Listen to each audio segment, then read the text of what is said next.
नमस्कार शेतकरी मित्रांनो, स्वागत आहे आमच्या शेतकरी मित्र 1994 यूट्यूब चॅनल. शेतकरी मित्रांनो, भारत कृषी प्रधान देश म्हणून ओळखला जातो, म्हणून शेतीला खूप महत्त्व आहे.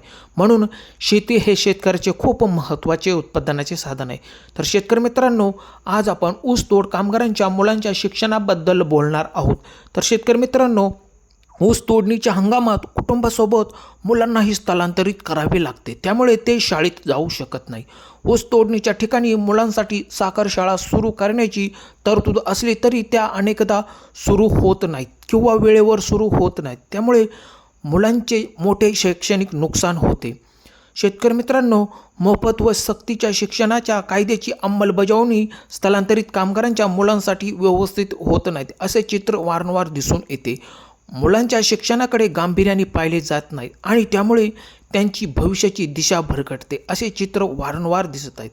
दरवर्षी ऊस तोडणीच्या हंगामामुळे मुलांचे जून जुलैपासूनचे शैक्षणिक वर्ष थांबते आणि ते मार्चमध्ये परत येतात. ऊस तोड कामगारांच्या संघटना आणि सामाजिक कार्यकर्त्यांना पालकांमध्ये जागरूकता निर्माण करून आणि शाळांना भेट देऊन मुलांच्या शिक्षणाला प्रोत्साहन देण्याची खूप गरज आहे. तर शेतकरी मित्रांनो, तुम्हाला दिलेली माहिती कशी वाटली? दिलेली माहिती आवडल्यास चॅनलला सबस्क्राईब करा. धन्यवाद शेतकरी मित्रांनो.